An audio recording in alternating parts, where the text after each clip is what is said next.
So hi Laura, thanks so much for your time today. And thanks for filling in the Lumina Spark questionnaire a few days ago. I've brought along a full portrait for you.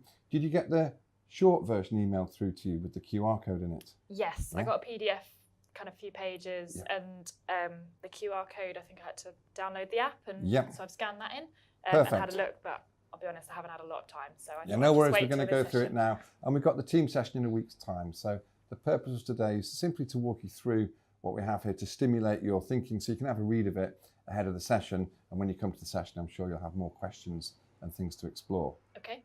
Great. So you can see here on the front cover, there's a colour swish going from red into blue. That's signifying something about who you are, and I'm going to decode it for you. So that's personalised. That's personalised to you, indeed. You're going to find out what there's a number of these colours mean in the session.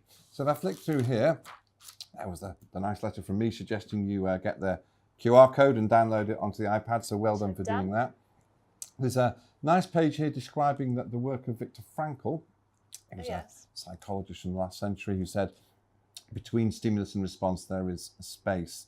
In that space is our power to choose our response. And in our response lies our growth and our freedom, from Viktor Frankl. What that's really saying is, in here, there's some material to help raise your self-awareness. So that when you are at work and things are happening, instead of always responding in the moment really quickly, you can sometimes put a pause in, particularly over things that might stress you out.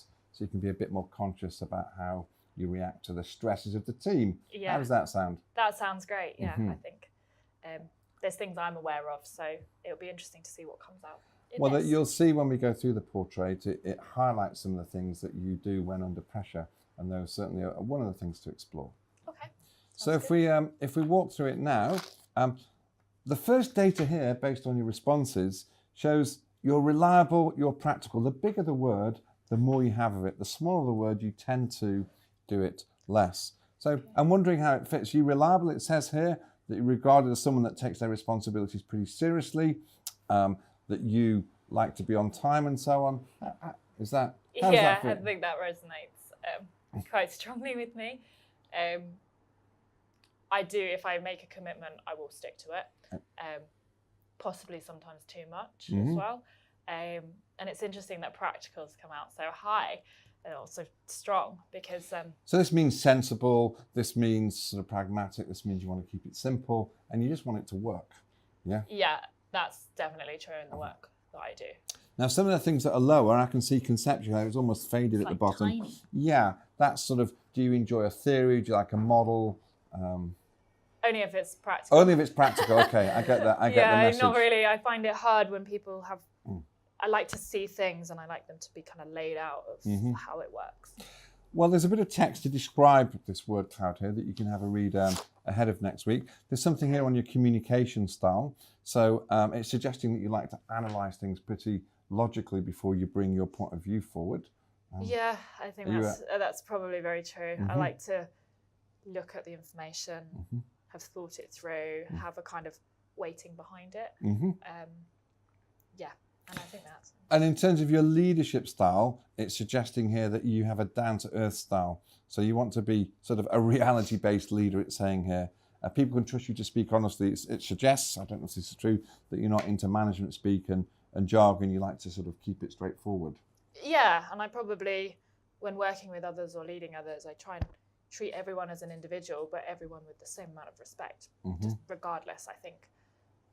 That's really important. So what you're coming into there is your empathy and your people focus. We'll come to that in a minute. That's another thing that's drawn out. There's an interesting page on your strengths and possible weaknesses here.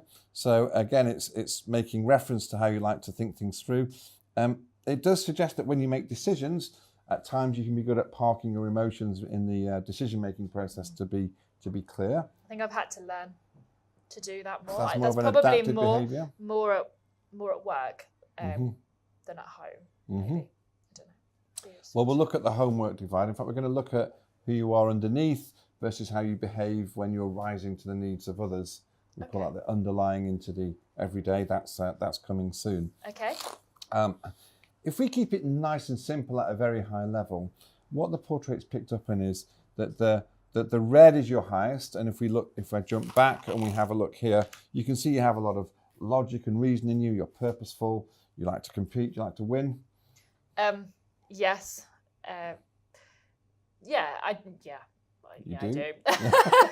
Let's not be around the bush about it. Yes, I do like to win, and I always like to kind of set myself ambitious goals. And I can see you compete and you collaborate. That's picking up on the red and yes, when you asked me that question, I was a bit like, oh, I do like to compete, but I don't like to, stand on other people to get there, as it were. It's more for myself, but also driving other people. So you can see that overall the red has got the highest weighting. The collaboration comes in your green, but this is the sort of the order. Yeah. If we jump to the 8 here, we can see that the biggest thing is your discipline. Focus, be organised, tick it off on time, and that underpins both your red and your blue. Yeah. Your people focus is not far behind. That's your collaborative spirit, and there's your down to earth with all that sensible, pragmatic side. That's a great way to sum it up, really. And just think big pictures. And your big picture thinking, alas, is rather small. So you're not the person, you're not the source of the good ideas, but your discipline will want to take them and make them happen. Yeah, and that's why I like working with people. Yeah, they bring that alive. Well, let's have a look at your splash here now. Oh, yeah, this is a summary, and we have it on the app as well. Maybe you want to pull it up on the app. We'll have a quick look on the app, actually. Yeah. Okay. Sure. Is this is it here? So we have it here. So you can see it's laid it out in terms of the 8 with some opposites. So the first thing that strikes me is you've got people focused and outcome focused. I think this is your collaborative spirit, and this is your I want to win. But there's also other things in here, like your empathy in the people focus, your concern for others. At the same time, you want to be reasoned and think it through. Yeah. Not only they're seen as dichotomies, but they're not in you. Somehow you're doing both. Yeah, there are situations, I think, where I find I'm thinking about the people, but I'm also thinking about what I've got to do. And sometimes that can be a struggle. And I may kind of flip between them. Might be a bit of a... but I think it's beneficial having both, because the work that I do, I work a lot with people, but I have outcomes to meet, and therefore I have to balance the weight of both. And sometimes it gets the better of me, but it's... Now, interestingly, your people focus is not so much supported by your inspiration-driven side. That's the seize the moment, sort of go with the flow. That seems to be lower. Your discipline tends to win out. Hold the structure, hold the order. And you can get a feel here for a sort of reddy purple. The reason it was red and blue on the front cover is that your extroversion, your energy, your enthusiasm combines with this logic and competitive spirit, which combines with your desire to get stuff done and be focused to create a higher amount of red in your splash. But the blue's pretty high too, largely because of your sensible down to earth side. There's more like white space up there, and I can think of some colleagues I work with who probably be up there. And that's partly what we're doing here on the team session next week. We'll look at how you value diversity and value different people. Okay. If you can work with opposites, with people who are quite different to you, it'll tend to make the team stronger. I know there's times though where if somebody's highly inspiration driven. Yeah.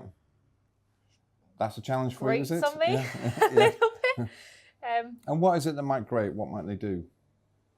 They're just, don't get me wrong, I really value it. They're quite spontaneous, and they just go off, and I find it hard to I'm going to click on your inspiration. It says Laura has occasional trouble trusting and following gut instincts. So if people are using their instincts and just wanting to do stuff without analysis, I'm guessing that's going to be less appealing to you. Yeah, I probably almost take on more of that concern for it. But it does also pull it out of me as well, in terms of if I do need to go and do something spontaneous, particularly outside of work. My partner is much more spontaneous than I am, and that sort of helps me to go there. Okay, and they do say sometimes opposites attract. Okay, so we're going to keep going through, and we'll come back to the Splash app in a moment. This here, what you have here, is the same data as in the Splash, but in a more linear, traditional format with the bars. Okay. The bars are displayed back to back, so you can see your outcome focus is measured here, but on the same line, we've also got your people focus measures. You're getting 2 scores at the same time. So rather than saying, well, you're just sort of in the middle on these and averaging them out, we can see you're very strongly people focused, but you're pretty outcome focused as well. And what are these? So the percentages are normed. That means we've taken a representative sample of people at work, and if we had 100 people randomly taken in a big long row, that would be your rank in that list of 100 people. So what's your people focus score here? I'd be 86. You'd be 86 in a line of 100. So there would be 14 people maybe ahead of you, but way more the other way. So it just gives you a feel for where you sit in the distribution. Yeah. Okay, if we have a look now, we're going to drill into the lower level, which is the 24 qualities. So this is what underpins those 8 aspects. So for example, if we look at the outcome focused, we picked up on that you're very competitive, we picked up on you're pretty logical, although the bit that you don't do so much is the tough, the blunt bit. You always you like to challenge and win, but from a reasoned perspective. And we can see you've got the opposites going on here as well. So you'll accommodate, you'll collaborate, and you'll show empathy, and that's what underpins your people focus. And the reason your people focus just hedges it over your outcome focus, that these 3 collectively are somewhat higher than the red ones, mainly because your tough is just slightly lower. Mm-hmm. We can see some interesting patterns. So empathy and logic. This is suggesting that with your logic, you like to be reasoned, tell the truth, be clear. You'll argue your case, and when you're doing that, you want to be, take a stand. However, you also want to be empathetic. You're concerned for others. You want to stay connected to others. And what's it like grappling those 2 opposite things? I think it's probably quite interesting with the tough there, because there is, logical. I like to have reasoning behind. But empathy, I do, when I put ideas forward or suggest things, I do think about the other people that are involved very much so, probably sometimes too much so, and actually there's times where maybe I should be more tough. Logical. We're going to explore your tough a little bit more, because there's actually more to it than just one score. Because so far we've just looked at sort of your scores overall, but if you remember in the questionnaire, some of the questions were asking what you were like underneath, your preferences. Some of them asked you how you tended to behave. We call that the everyday, and some of them are looking at what you do under pressure when you might overdo it. So we call that the underlying, the everyday, the overextended. And we're going to drill into that in a moment and have a look at all 3. So this page here has got a brief definition of those things, and you've got 3 dots. So it's suggesting that underneath, your top thing is being sensible, down to earth and disciplined. That's what you enjoy. When you move to your everyday, you're tuning up your green and your people focused to connect and be collaborative. And under pressure, there is a risk you may become emotionally stretched and overdo the collaborative spirit. So you can see a sort of a dynamic here. If we flip a little bit further, there's some more text you can read later. And this is the same data, but expressed in terms of the colors here. So we can see underneath, your red is coming out on top, followed by your blue. But actually, there's such a big increase in your green, such a desire to collaborate, that comes out on top on a everyday basis. And when you're under pressure, I think it's your discipline that kicks in, that pushes the blue to the top. Yeah, that's interesting. The nature of my work, I work with a lot of different people. So I think, and the word empowering is important to me, because that's what So there's something about your role that's drawing that out of you? Yeah, I think so. Or even there's something that attracted you to the role in the first place? Yeah, definitely. I think those things. So what we're getting at here is that you're not one thing. You don't have one personality. You're a dynamic. There's shifts, there's moves, dependent on who you're with and what you're doing. This is the same data here, but expressed in the back-to-back format. So we can see your red and green on an everyday basis. You're stretching in both directions. Now what we're going to do here is we're going to drill into it in terms of underlying, everyday, overextended. So these are the scores just based on the questions that looked at what you enjoy, what you prefer, and what you like to do. Okay. So if I flick through this here, I mean, is there anything that strikes you looking at these bars? And I think we can see the collaborative and competitive is there. Actually, you're tough. You see, is there underneath? You do like to be clear. You do like to be to the point. You certainly, when in your most relaxed state, you are going to be responding in that way. But you'll balance that with a desire to want to keep the harmony and avoid conflict. Yeah, there probably are situations, maybe more so outside of work, where I would You'll express that tougher. more. Be interesting if, I don't know whether my colleagues would say I'm tough. Well, we can cheat and jump ahead, because on an everyday basis, the answer is no. 3%. That's 2% beneath you, but you don't favour being blunt and to the point. That's not often how you behave, not how I am. even if you're having some of those thoughts. Here's another interesting one. Your adaptable is low, but your flexible is high. Yeah. Now, often they go together. The adaptable is that side of you which says, we don't need to focus too strongly on the goal. Let's just go with the flow right now and let things emerge. Actually, the opposite is true for you. I can see you like to be purposeful, you like to be clear on the goal. You want to stick to it and be determined. Yeah, that pushes your adaptable down. That makes your purposeful appear even stronger, because your adaptable is low. Yeah. However, flexible is high. That means if you're working on your goal and someone restricts you with a bit of bureaucracy you don't like or process, you're going to push back. You do like structure, particularly if you've created it yourself. Yes, yeah, then I like it. But you're not going to accept structure if you think it's not working. So there is a desire in you to be flexible and work around stuff that's not working in your eyes. Yeah, and I'll probably change it if I don't think it's working. And that will, although you are structured, that will just temper other people's perception of your structure, because they'll see that you're willing to work around stuff, or in extreme cases, break a rule or a guideline, as you might choose to see it. Yeah, so cautious. It is suggesting you've got a huge cautious streak underneath. Something in you wants to stick with the tried and tested and not risk it. Yeah, there probably are underlying, if this is what I like. This is your instinct, basically. Instinct, is to be cautious. Well, let's have a quick comparison, because if we jump here to your caution, it does go down a bit, although there is still, your colleagues will still see that cautious streak in you. I mean, if we look at the comparison here, one thing that strikes me is your demonstrative underlying, that's being enthused, animated, and so on, in your natural state is lower. Yep. As people experience you every day, you're dialing it up. So there's something about your environment, when you're behaving with other people, you want to show that more energized side. Yeah, I think there probably are situations, we all have stresses on a day-to-day basis, and actually I try and elevate the group through. Okay, so you're elevating the group, and I guess that combines with your desire to collaborate with the group, and so on as well. I'm looking for any other interesting patterns. Yeah, so you're sort of underlying pretty sociable, and you're still fairly sociable every day. It goes down a bit. The other notable one is your spontaneity. Underneath, it's suggesting you don't really like having to seize the moment. If you'd sooner be considered and reliable and write your lists. Yep. But there's something about you every day. You're still keeping your reliable high, but you are allowing or tuning up your spontaneity to seize the moment and do it now. Tell me about that.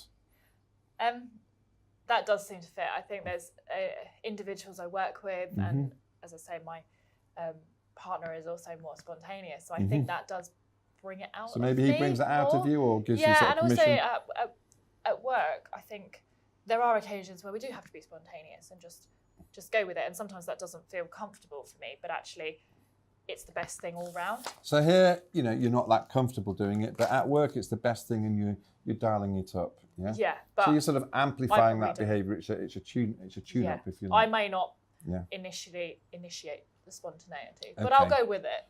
So could we call that more of a learnt behaviour? Is that something you've learnt to do? Learning to be spontaneous. Learning to be spontaneous. There you go. So if we have a look now at your overextended, these are the things that you do maybe when you're under pressure. These are also things you might do if someone says something and it triggers you. Okay. Now, you might be doing these and thinking, they're working well for me, I like them, but maybe someone who's quite different to you might see them as overextended behaviours. So I can see here, you do have a run of the green on overextended, so you might try so hard to keep the peace, you back off. You might try very hard to collaborate, maybe for too long, and all of your empathy may result in you becoming emotionally stretched. I don't know if you experience any of that. Yeah, the emotionally stretched, I think, because I do take people into consideration, I think sometimes I end up bearing that a little bit.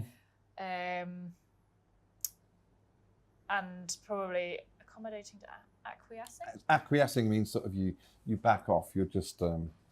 Yeah, there are occasions where I probably do, and I think there's times where actually I probably should be more tough, and I probably go the other way. That's an interesting one. I mean, on the red side, the main thing you do, it says purposeful to goal fixated. So you are purposeful underlying and everyday, but under pressure, you may dial it up further and become really focused on the goal to the extent that it may drive you too hard. Yeah, there have been occasions where I become like blinkered. Put the blinkers on. Got to get to the goal, and then I kind of forget why I'm doing it, what the goal was in the first place, and it just becomes, I guess, the reliable piece picks up. So reliable to hesitant, like that's an interesting one. What that means here is you're so keen to have your list handled, and you're so keen underneath not to just do things randomly and spontaneously, that there is a risk under pressure that if I say, Laura, I've just got a few more things for you to do, can you do this and that? You're going to say, oh, hold on a minute, I need to check my schedule to see if I can I'll probably fit say it yes in. to start with, and then I panic. Okay, so fair enough. So the green part, the collaborative part, would want to say yes, and the disciplined part of you is wanting to say I'm full, and you might panic over it. So you've got different things going on, and whether you say yes or no might depend on who's asking and in what context. Yeah. So this one where I like here it says I can be quite measured, but does this mean when I'm under pressure I'm not measured? Not necessarily. What it means is you are measured every day to an extent, so you know when to be sort of serious and contained. Of course, you're pretty animated as well, so it's probably a behaviour that depends on the circumstance.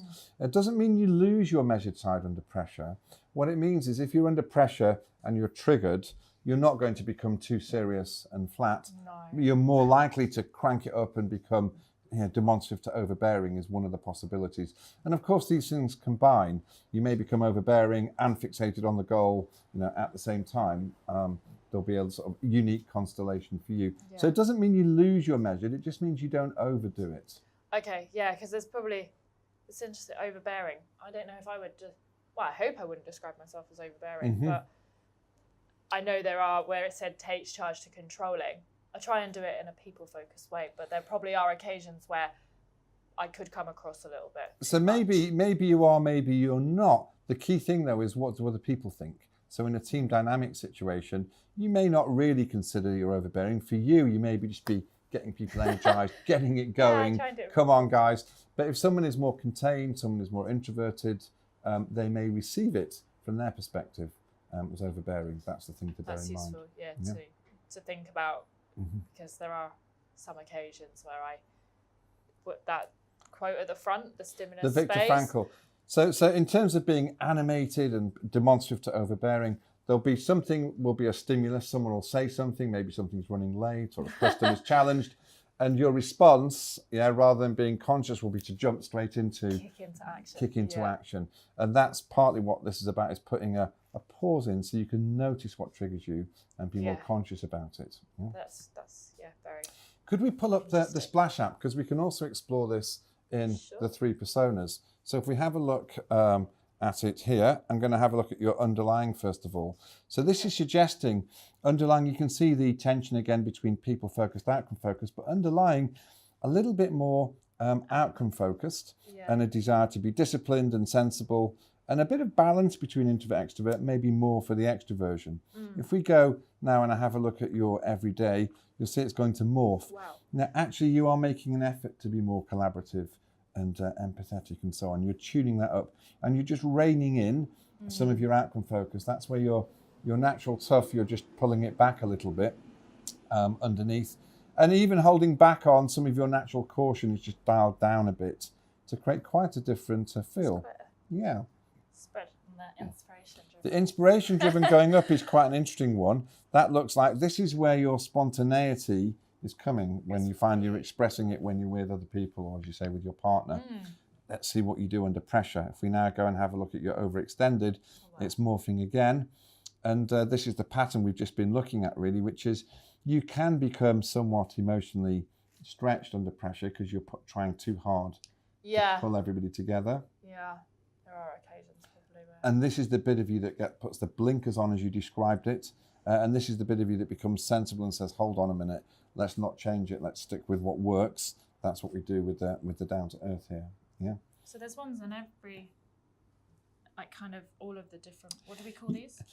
So these are the 8 aspects around here. Okay. And actually in your case, you've got in the overextended here, you've got the down to earth can be high, being putting the brakes on. Your people focus can be high, being quite overly concerned for others. With this sort of the orange here, you can, as you said, turn up the energy. Yeah. And down the bottom here in the purpley, the reddy blue, yeah, you can be completely focused on the goal, maybe too much. Yeah, or certainly for some people's taste. So you can explore this again afterwards if you click the buttons to see how that describes you when you're under pressure. Yeah.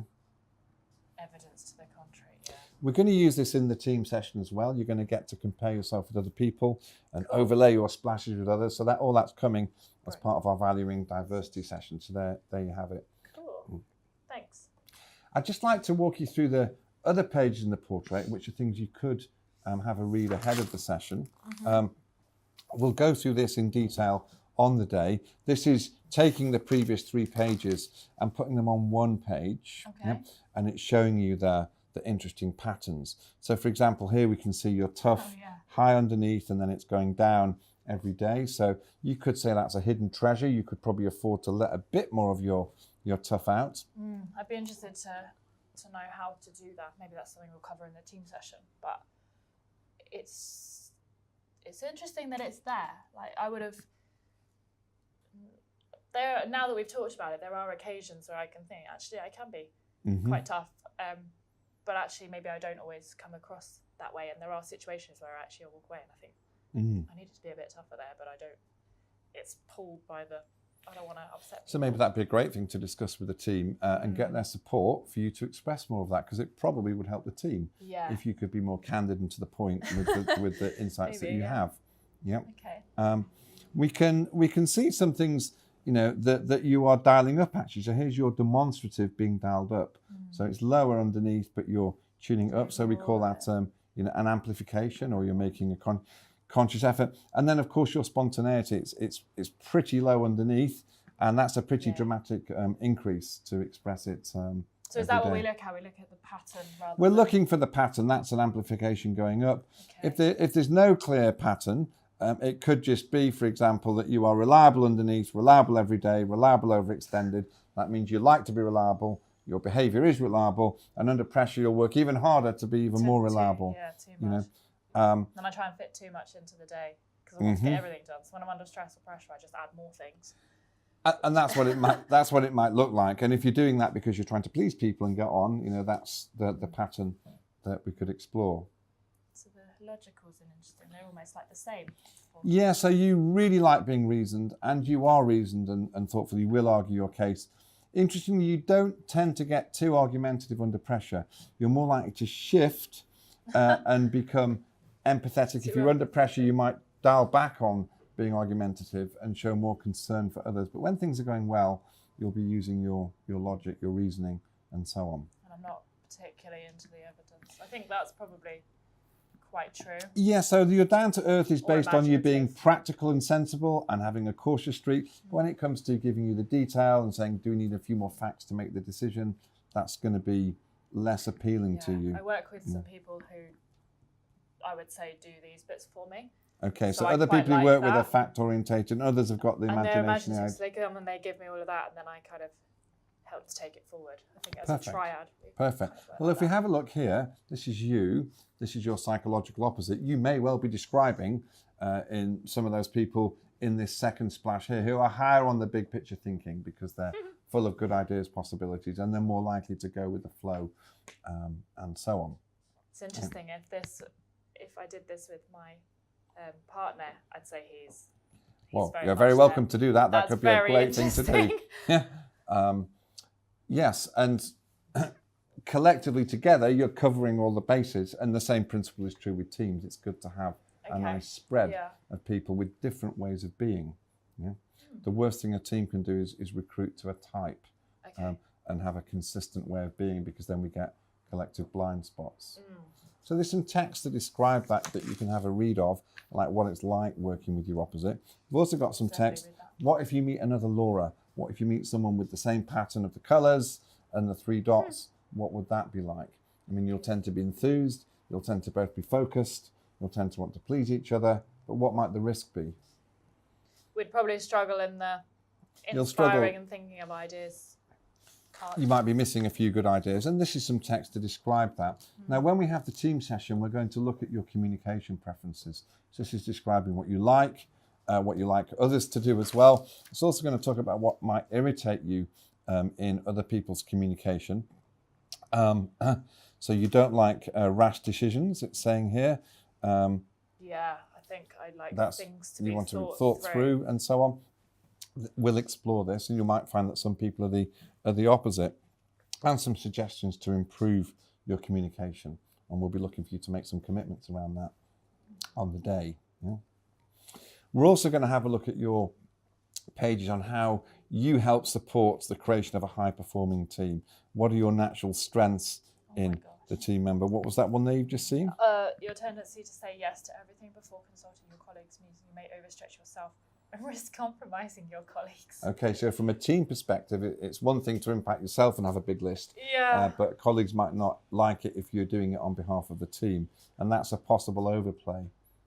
You think you do that? It was interesting. That was the one that, well, both of those actually jumped out at me. It's quite hard hitting, but it's there's some more information here on what you can do about this, so blind spots, and then there's some recommendations to try and address some of these things. Okay. The final pages here, again, something you may wish to read ahead of it, is simply going through and looking at the colours. So what are your strengths in the red with your extroversion and outcome focus and so on? How might you use too much of it? Okay. So it says here, at times you can be too hard on people. Yeah. And that's sort of your drive coming through towards the goals. Yeah. You don't like that one? No, it probably is true. You can be seen as bossy. I try not to be, but I am aware that I naturally if you're overplaying some of those qualities in the red, that's how it will come out. Yeah. Although at times you do tend to underplay your red as well. So we're not just one thing. It depends on what triggers us. So what was that one? You have a tendency to work around an issue rather than address it head on. Okay. Yeah, that's definitely, there's been occasions. Well, we put the red page first because that's the highest. It does go through it in order. Okay. Followed by the blue, and then the green, and the yellow, which is your lowest. Yeah. But even though your yellow's lowest, you're never short of something to say in a conversation. So you're still energized and sociable, even if you don't have the big ideas and the seize the moment type stuff. Yeah. And there's some more ideas and recommendations. And it sort of finishes with a couple of quotes that might inspire you. This one's designed to speak to your strengths, and this one's likely to be less appealing, but probably good advice. Yeah? Yeah, a man is not idle because he is absorbed in thought. And that's something I'm trying to become more aware of, is actually thinking time is a really good thing. Make space for your thinking time. It's not procrastinating or being lazy. It's actually valuable. So have you got any more questions for me ahead of the team session next week? This was intended to be simply an orientation of what's there to get you going a bit with the Splash app. No, so we can have there's loads in there. Just going to take it away and have a read of it. But I'm excited for the team session to see what other people's are like as well. Well, for sure we're going to do that. In fact, you're going to get other people's on your Splash app so you can compare other people, and then after the session you can talk to them and have a look at your strengths and see how they complement other people. So that's what we've got. That's what we've got in store. Great, thank you. Okay. Can I take this away? You can. It's all for you. So thank you. Thank you for your time.